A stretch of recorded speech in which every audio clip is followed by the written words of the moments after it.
My daughter-in-law handed me a printed invoice the first time I tried to babysit my own grandson. I still remember standing in the doorway of their house in Worthington, a picture book tucked under my arm and a bag of apple slices. I'd cut the way Lucas always liked them, thin, no skin, a little lemon so they don't brown. My daughter-in-law was blocking the entrance the way people block entrances when they've already decided the answer is no. She held out a single sheet of paper, face up, like she was presenting something reasonable. I looked down at it. It was an itemized list of conditions, typed in a clean sans serif font, and at the bottom there was a line for my signature. Scheduled visits only. No weekday drop-ins. No feeding Lucas outside of pre-approved snack items. No discussing religion, discipline, or screen time. No photography without written consent. All gifts to be approved in advance and submitted in writing no fewer than 7 days before the visit. I read it the whole way through. Then I looked up at my daughter-in-law. Then I looked past her, into the house, where my son was standing by the kitchen island, pretending to read something on his phone. I didn't say anything. I signed it. Because what do you do when the woman your son married hands you a document that treats your love for your grandson like a liability waiver? My name is Gary Whitfield. I'm 58 years old. I spent 27 years running a residential contracting company out of Cincinnati foundations, framing, full builds. I sold the business when my wife Carol got sick, because there are things that matter more than a schedule, and she was all of them. Carol passed 3 years ago. Ovarian cancer, 14 months from the first symptom to the last morning. She was the kind of woman who kept a card file of every person she'd ever met who'd done something kind for her, so she could return the favor exactly. She baked bread every Sunday. She remembered the names of every one of our employees' children. She adored our son from the moment he was born, and she adored Lucas from the moment she found out he existed, which was 6 weeks before her diagnosis, which means she spent the last 14 months of her life knowing there was a grandchild coming, and she spent every bit of energy she had left, making sure Lucas would know who she was, even if she wasn't there. She made videos, 14 of them, one for every birthday until he turns 15. She recorded them in our bedroom when she still had her hair, sitting in the wingback chair by the window, with the afternoon light coming in, talking to a child she'd never hold again like he was sitting right across from her. After she died, I thought the hardest part was going to be watching those videos alone. I was wrong. The hardest part was watching my access to the boy she made them for get slowly, methodically reduced, one typed condition at a time. It hadn't always been this way. When my son and my daughter-in-law were first married, things were fine, stiff, maybe, the way things can be when two families have different rhythms. My daughter-in-law was organized and precise and didn't particularly enjoy surprise. I respected that. I called before I came. I kept my opinions to myself. I didn't comment on how they spent money or raised Lucas or painted their kitchen. When they bought their house in Worthington, I gave them $80,000 as a down payment gift. It was the majority of what Carol and I had kept in a savings account her parents had started for us as a wedding gift. We'd never touched it because Carol always said it was for something important. A house for our son felt important. I didn't attach conditions to it. I didn't ask for anything in return. I wrote the check, and I didn't think about it again. What I didn't understand then, what I was only beginning to understand the day I signed that visitor policy, was that the $80,000 had never registered in my daughter-in-law's mind as a gift. It had registered as an opening move. After Carol died, things shifted. My visits, which had been easy and loose and built around Lucas's nap schedule, started getting shorter. Then the 4-8-hour advance notice requirement appeared. Then the dietary restrictions document. Then the incident where I brought Lucas a remote-controlled truck I'd seen him admire at my house, and my daughter-in-law met me at the door with the box still in my hands and told me gifts needed to go through the approval process and handed the truck back. I drove home with a toy truck on the passenger seat and didn't say a word to my son because my son had started finishing all of his sentences about my daughter-in-law with the phrase, "She just needs structure," and I started to understand that the sentence wasn't really about structure at all. The invoice arrived about 8 months after Carol passed. It came by email. The subject line said, "Updated Family Support Structure." My daughter-in-law had formatted it like a professional document, with a header and line items and a total at the bottom. The summary was this: given the frequency of my requested visits and the, I'm quoting here, resource demands they place on our household schedule, She felt it was appropriate for me to contribute to what she called a grandparent access maintenance fee. The fee was $750 a month, transferred electronically to an account she specified, due on the 1st. In exchange, I would be guaranteed my 2-hour Saturday window plus one approved holiday visit per quarter. There was a response form at the bottom. I closed the email and sat at the kitchen table for a long time. Then I called my son.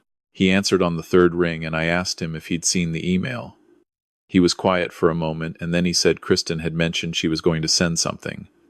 I asked him if he'd read it. He said he understood it might seem like a lot, but that Kristen had real concerns about boundaries, and that the visits were stressful for Lucas, which surprised me because Lucas still ran to the door when I arrived and spent our 2-hour windows pulling me into every room to show me things he'd built or drawn or discovered, the way children do when they are not stressed at all, but simply extremely excited to have an audience. I asked my son a question I'd never asked him before. I asked him, "Do you actually want me in Lucas's life?" He said yes. He said, "Of course." He said, but the but was that Kristen felt the arrangement needed to be formalized, that the financial contribution would demonstrate commitment, that this was simply how adults in modern families managed complicated dynamics. I said I needed to think about it. He said, "Okay." I drove home from a hardware store I hadn't actually gone to shop at. I just needed somewhere to be. That wasn't my house. And I sat in the parking lot for about 20 minutes thinking about Carol. I thought about what she would have done. Carol was not a confrontational person either, but Carol had a phrase she used when something felt wrong and she couldn't immediately name why. She would say, "Slow down and look at the whole picture. Not just the piece they're handing you. The whole thing." I started looking at the whole picture. I had a CPA named Dennis Beaumont. I'd used Dennis for every business and personal tax matter for the better part of 15 years. Dennis is the kind of accountant who treats financial records the way a surgeon treats an X-ray, not with alarm, not with judgment, just with careful professional attention to what is actually there. I called him the next morning. I explained the situation as factually as I could. I told him about the $80,000, about the email, about the $750 a month proposal. I asked him to pull everything related to the original transfer. Dennis asked me one question before he started looking. He asked me how I'd originally sent the $80,000. I told him I'd wired it directly to the account my son used to hold earnest money, an account we'd briefly set up together as co-signers on the original purchase agreement before the final loan documents came through. The account had been in both our names for about 6 weeks. Dennis told me to give him 2 days. What Dennis found over those 2 days was something I had no framework to process at first. Because that account had briefly been in both our names, and because my son had never formally removed my access before it was closed out, Dennis was able to pull a complete transaction history. The $80,000 had gone in. Most of it had gone toward the down payment, as intended, but $26,000 had not. Over the course of about 11 months following the purchase, $26,000 had been transferred from that account in increments, small enough to avoid easy notice, usually between $1,800 and $2,400 at a time into an account.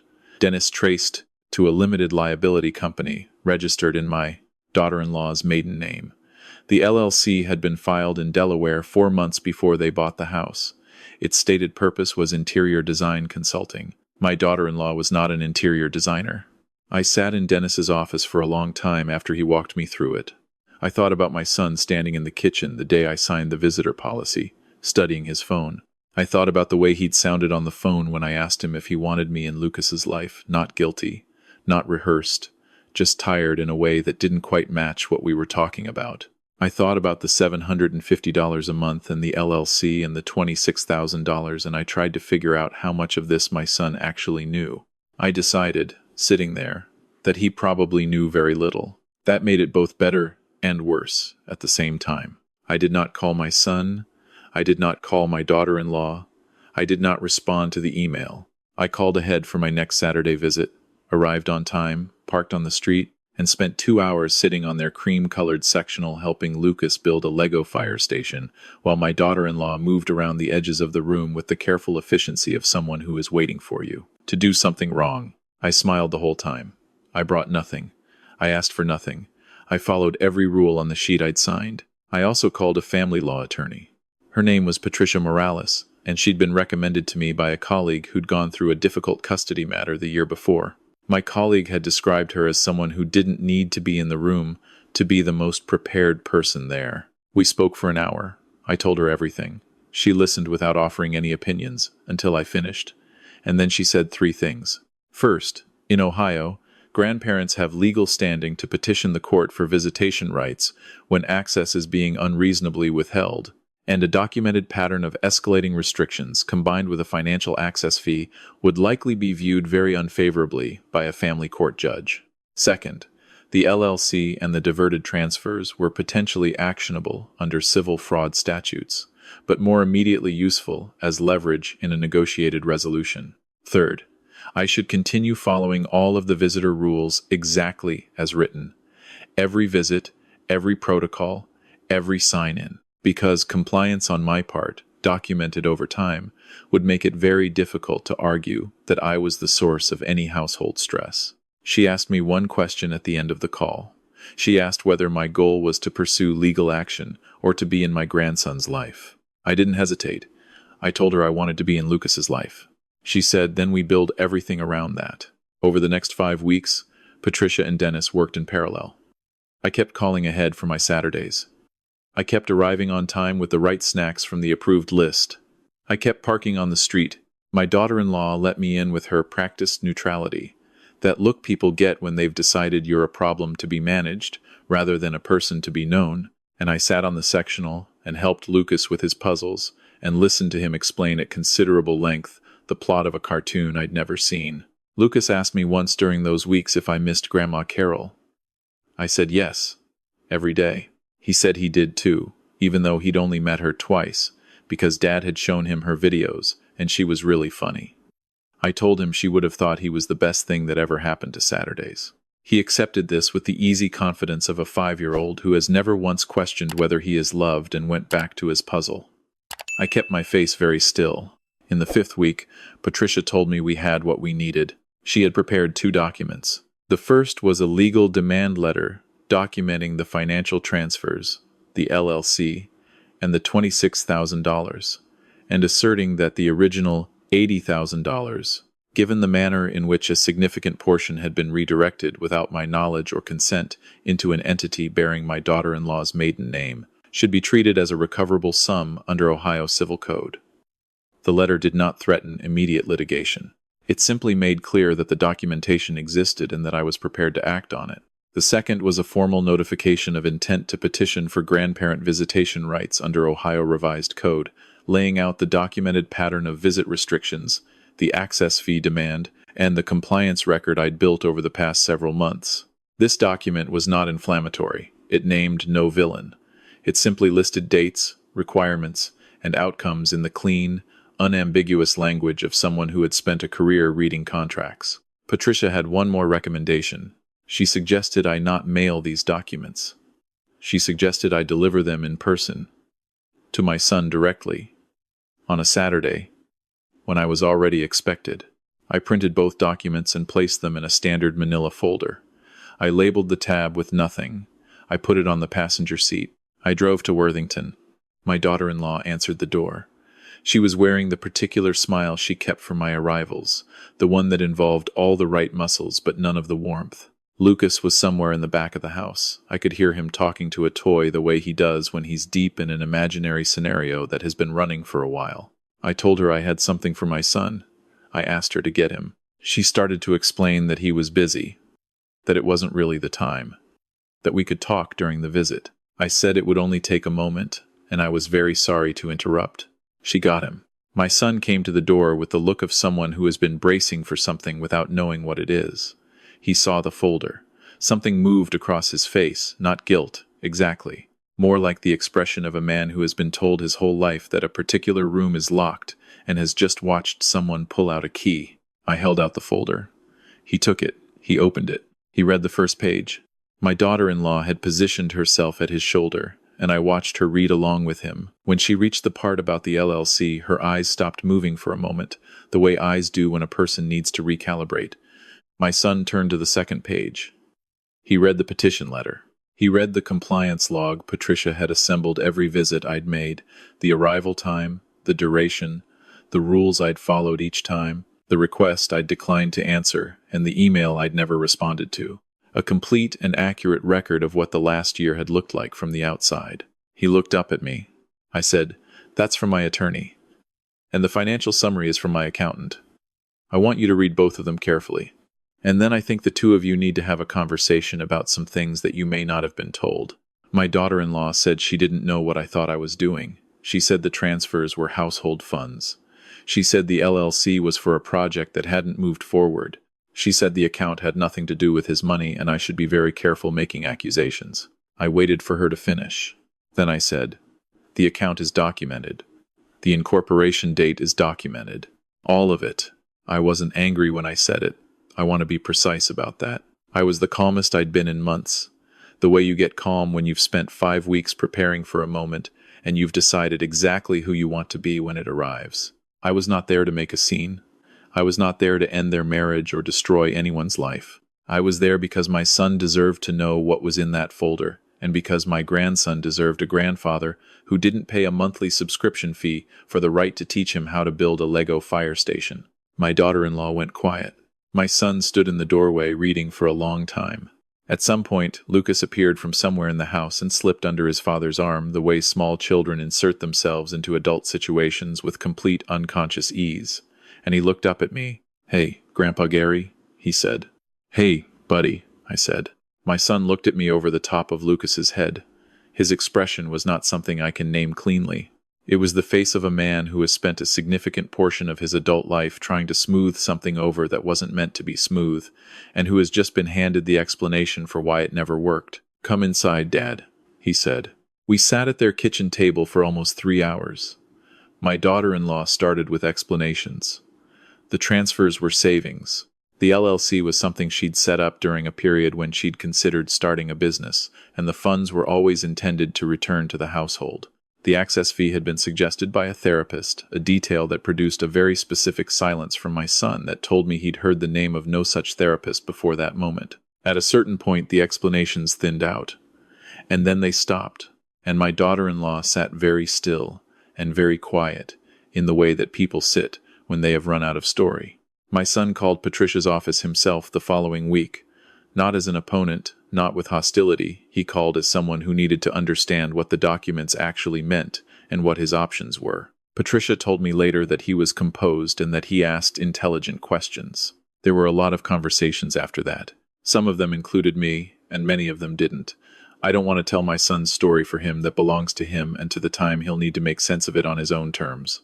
What I can tell you is that 6 months later, he and my daughter-in-law were separated. That Lucas and I spend every Sunday morning now at Winton Woods Park, where we walk the trail along the lake, and he collects rocks he insists are special, and I carry them home in my jacket pockets because the specific gravity of a 5-year-old's important rocks is not something I'm willing to argue about.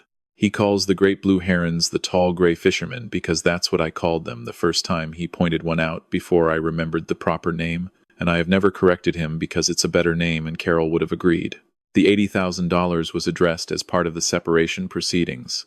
My son received the house equity when it sold. The $26,000 that had moved through the LLC was partially recoverable, about $18,000, with the remainder left as a practical loss. Patricia advised that pursuing the balance would cost more in time and money than it was worth, and she was right. Some things cost what they cost, and the accounting isn't always financial. There is something I want to say directly. If you are watching this, and you are a parent or grandparent who recognize something in this story, what happened to me has a name. It doesn't always look dramatic from inside it. It looks like reasonable requests. It looks like structure.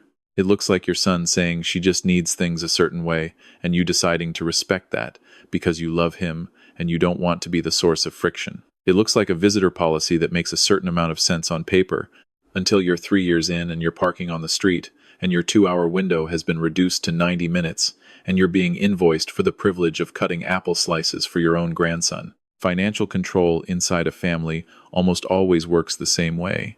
It starts with access to a person, to a relationship, to something you love. Then it establishes that access as conditional. Then the conditions gradually shift until compliance feels like your own choice rather than someone else's design. The person on the receiving end, if they're the kind of person who doesn't want conflict, who trusts the people they love, who believes that flexibility is the same thing as generosity. That person will absorb a great deal of it before they recognize what's actually happening. I am not a litigious man. I spent my career building things that needed to last, and that work teaches you to be patient with process and precise with materials and honest about what the structure can actually hold. But there is a difference between patience and passivity, and there is a difference between keeping the peace and agreeing to terms you never should have been handed in the first place. Grandparents have rights in Ohio, in most states, actually, in some form, not in an abstract way legally, specifically. Grandparents can petition a court for access to grandchildren when that access is being unreasonably withheld. I didn't know this when I signed the visitor policy. I know it now. I'm telling you because maybe you don't either. If you've given money to your children's household for a house, for a renovation, for anything significant, document it. Write a simple letter confirming the amount and the purpose and whether it's a gift or a loan. Have it signed. Have it witnessed if you can. Not because you don't trust your child, because documentation protects everyone, including the relationship, and especially you, if the relationship is ever used against you by someone who has done the math on what you're worth to them. I learned this the expensive way, and I am passing it on for free. And if you see someone in your family being slowly separated from the people they love, a mother being kept at a distance, a father whose calls go unreturned, a grandparent following a printed list of rules in order to sit in a room with their own grandchild for 90 minutes, say something to them. Not to create a crisis, not to insert yourself into someone else's marriage, just to say, I see what's happening, because the person inside it usually can't see the whole picture. They're standing too close to the piece they've been handed. Last month, Lucas lost his first tooth. He called me before he called anyone else. He was so proud he couldn't quite complete his sentences. The words kept dissolving into a kind of breathless laughter, the way things do when you're 5 and the world has just confirmed that remarkable things are possible. I drove over and took a picture of him with the gap in his smile and the tooth in his palm, and his eyes absolutely certain that this was the single most important event in recent history. I sent the photo to my son, and I kept one for myself, and I put it on the windowsill next to the picture of Carol holding Lucas in the hospital 2 weeks after he was born, the one where she's looking at him like he's the final word in a sentence she's been working on her whole life. She would have been absolutely beside herself about that tooth. She would have called every person in her card file. She would have made it into a whole thing. I like to think she already knew.